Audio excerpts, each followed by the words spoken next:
ஏம்மா உங்ககிட்ட கொஞ்சம் பேசணும். இங்க பாருங்க, உங்களால ஏற்கனவே ஏகப்பட்ட பிரச்சனை. தயவு செஞ்சு நீங்க கிளம்புங்க.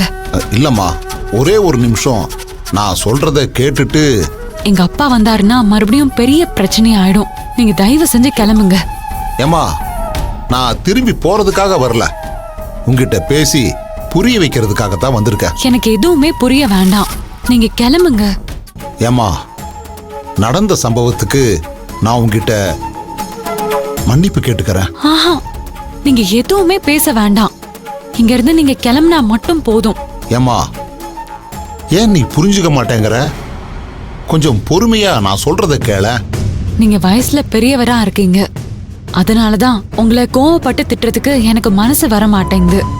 தயவு செஞ்சு இங்க இருந்து போயிடுங்க. அம்மா, நீ ஏன் கோவப்படுறேன்னு எனக்கு புரியுது. உங்க அப்பாவை என் பையன் அடிக்கிறதுக்கு கையை ஓங்கிட்டான்னு தானே? இங்க பாருமா, அது தப்புதாம்மா. என்ன இருந்தாலும் உங்க அப்பா என் சட்டையை பிடிச்சி அடிச்சதுனால அவன் கோவப்பட்டுட்டான். இது பாரு, நீ எப்படி உன்னோட அப்பாவை அவன் கை ஓங்கின உடனே பலார்னு அரைஞ்சியோ, அதே மாதிரி தானம்மா உங்க அப்பாவுக்கு எப்படி ஒரு நியாயமோ இதுவும் அதே மாதிரி தானம்மா. இருந்தாலும் அவன் பண்ணது தப்புதாம்மா.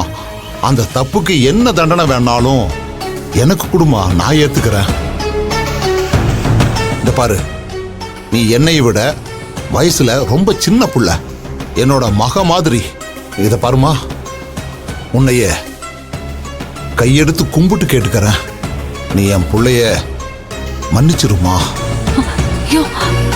இத பாரு, இது உனக்கு பத்தலன்னு வச்சுக்கேன், ஏன் மக காலில் விழுறதா நினைச்சுக்கிட்டு நான் உன் காலில் வேணாலும் விழுறம்மா. என்னங்கய்யா நீங்க இப்படிலாம் பண்றீங்க? ஐயோ, அது தயவு செஞ்சு இந்த மாதிரி எல்லாம் சொல்லாதீங்க. இல்லம்மா, எனக்கு வேற வழி தெரியல. உங்க பையனை பார்த்ததுக்கு அப்புறம் எல்லாமே எனக்கு பிரச்சனை மட்டும்தான் வந்திருக்கு. தெரியுமா, அதெல்லாம் அந்த ஆண்டவனா. இங்க பாருங்க, நான் என் அப்பா வார்த்தைய மீற மாட்டேன். யார்கிட்டயும் பேசக்கூடாதுன்னு அவர் சொல்லிருக்காரு. நீங்க வயசுல பெரியவராச்சே, அதனாலதான் நின்னு நீங்க சொன்னதெல்லாம் நான் கேட்டுட்டு இருந்தேன். தெரியுமா, நீ எவ்வளவு நல்ல பொண்ணுன்னு எனக்கு தெரியும். உங்ககிட்ட நான் கேட்கறதெல்லாம் ஒன்னே ஒண்ணுதாம்மா, அது மட்டும்தான். சரி, நான் கேக்குறேன், சொல்லுங்க. என் பையன் தாயில்லாத புள்ளம்மா. விவரம் தெரியறதுக்கு முன்னாடியே அவன் அம்மா அவனை விட்டுட்டு போயிட்டா. அவன் சித்திதான் அவனை வளர்த்தா. உலகம் தெரியாத பையம்மா.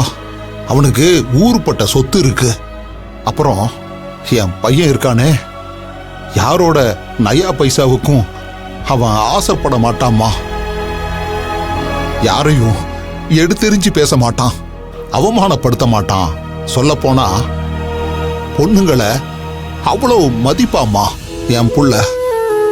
அப்படிப்பட்டவன் செஞ்ச ஒரே ஒரு தப்பு என்னன்னா, உன்னோட ட்ரெஸ்ஸ அவன் கிழிச்சான் பாத்தியா, அதாம்மா. ஆனா அந்த தப்ப நினைச்சு அவன் எவ்வளவு வருத்தப்பட்டிருப்பான்னு தெரியுமா?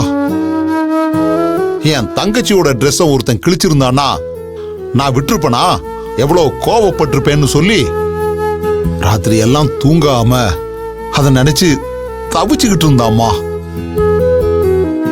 ஆனா என்னமோ தெரியல, உங்ககிட்ட மட்டும்தாம்மா அவன் சண்டை போட்டிருக்கான்.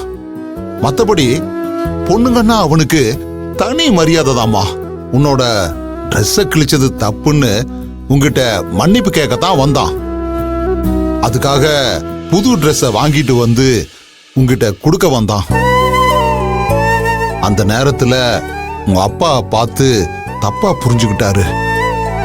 அந்த சமயத்துல நானும் வந்த உடனே இன்னும் பிரச்சனை பெருசா போயிடுச்சு. இந்த பாருமா, தயவு செஞ்சு புரிஞ்சுக்க.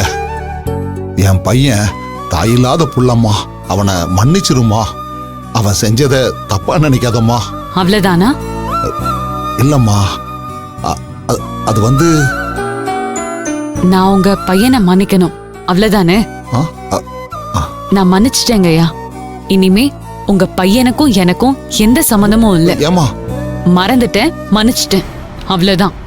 இனிமே உங்க பையன் எந்த விதத்திலயும் என்ன பார்க்க வேண்டாம், என் கூட பேச வேண்டாம்.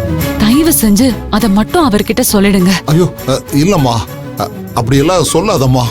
ஆஹா, நான் இல்ல. சொல்ல வந்தத இதான் கடைசி. இனிமே உங்களுக்கும் எனக்குமே எந்த சம்மந்தமும் இல்ல.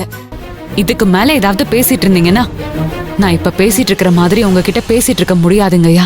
என்ன மன்னிச்சிருங்க.